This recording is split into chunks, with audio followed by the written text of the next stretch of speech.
Suatu ketika, Syekh Abdul Qadir melewati suatu tempat. Beliau bertemu dengan seorang muslim yang sedang bertengkar dan berdebat dengan seorang umat Nasrani bernama Al-Bisuwi. Beliau kemudian mendatangi kedua orang tersebut. Terjadi percakapan sebagaimana dalam kitab Asrarut Walibin. Ada apa gerangan? Hingga kalian menjadi tontonan di sekitar kalian? Tanya Syekh Abdul Qadir.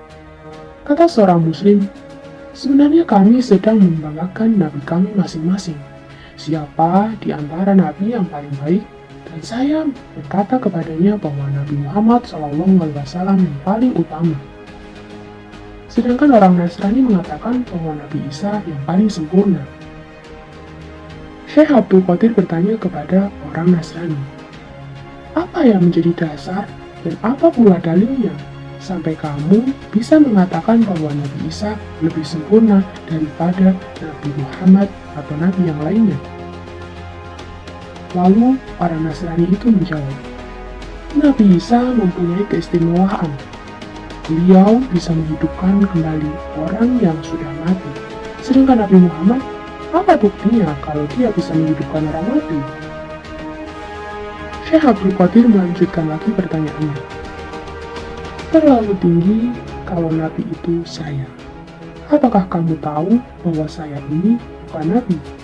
Saya hanya sekedar penganut dan pengikut agama Nabi Muhammad SAW. Kata orang Nasrani, ya, benar, saya tahu. Lebih jauh, Syekh Abdul Qadir bertanya lagi, kalau sekiranya saya bisa menghidupkan kembali orang yang sudah mati, apakah kamu bersedia untuk percaya dan beriman kepada agama Nabi Muhammad SAW? Baik, saya akan beriman kepada agama Islam, jawab orang Nasrani itu. Kalau begitu, mari kita mencari kuburan. Carikan saya kuburan yang paling tua dan paling angker, kata Syekh Abdul Qadir Al-Jailani. Setelah mereka menemukan kuburan, dan kebetulan kuburan itu sudah tua, sudah berusia 500 tahun. Lalu dengan karomah yang beliau miliki, Syekh Abdul Qadir mendeteksi kalau kuburan yang dituju dirinya semasa hidupnya adalah seorang penyanyi. Saya akan menghidupkan orang tersebut seperti semasa hidupnya, yaitu seorang penyanyi, kata Syekh Abdul Qadir.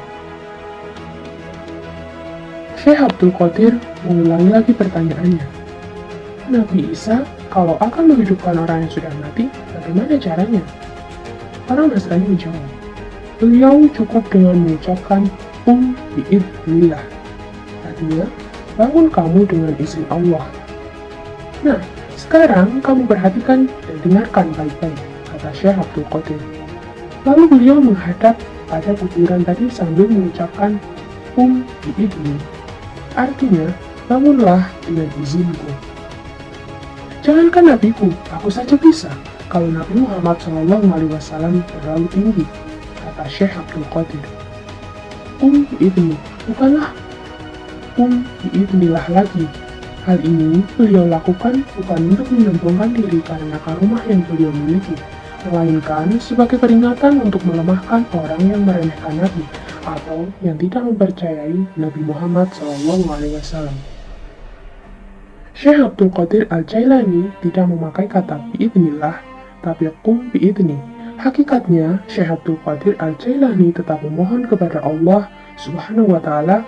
Hal ini sesuai dengan hadis qudsi berikut ini. Hambaku senantiasa bertakarub mendekatkan diri kepadaku dengan amalan-amalan sunnah hingga aku mencintainya. Jika aku telah mencintainya, maka jadilah aku sebagai pendengarannya yang ia gunakan untuk mendengar, sebagai penglihatannya yang ia gunakan untuk melihat, sebagai tangannya yang ia gunakan untuk memegang, sebagai kakinya yang ia gunakan untuk berjalan. Jika ia memohon sesuatu kepadaku, pasti aku mengabulkannya.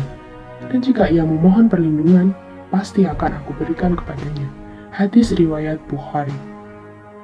Jadi, apapun yang dilakukan oleh seorang wali atau kekasih Allah, yakni orang yang selalu mendekatkan diri dengan sedekat-dekatnya kepada Allah, melalui berbagai ibadah dan amalan sunnah hingga ia menjadi kekasih Allah yang sejati seperti Syekh Abdul Qadir Al-Jailani, maka pada hakikatnya ucapan, perbuatan, diam, dan kehendaknya itu telah melebur bersama atas nama izin kehendak Allah Subhanahu wa Ta'ala. Sehingga ucapan Abdul Qadir Al-Jailani dengan menggunakan kalimat bi'idni sebenarnya esensinya sama dengan kalimat bi'idnillah. Mendengar ucapan itu, orang Nasrani kaget bercampur heran. Dan seketika kuburan itu terbelah, dan bangunlah mayat dari kuburan sambil bernyanyi. Memang, pada waktu hidupnya mayat itu seorang penyanyi. Syekh Abdul Qadir berkata lagi kepada pendeta ini, "Kalau Nabi Isa membangunkan mayat dengan izin Allah SWT, sedangkan aku membangunkan mayat ini dengan izinku sendiri, maka aku lebih hebat dari Nabi Isa, dan kamu akan mempertuhankan aku." Kemudian pendeta ini berkata, "Tentu, aku akan mempertuhankan kamu." Lalu Syekh Abdul Qadir Al-Jailani menjawab, "Tetapi Tuhanku melarang aku mempertuhankan diriku sendiri. Sedangkan apa yang kamu lihat itu, pada hakikatnya semua atas izin Allah Subhanahu wa Ta'ala." Melihat dan menyaksikan peristiwa yang aneh itu, seketika itu juga orang Nasrani berubah keyakinannya dan beriman masuk agama Islam. Subhanallah.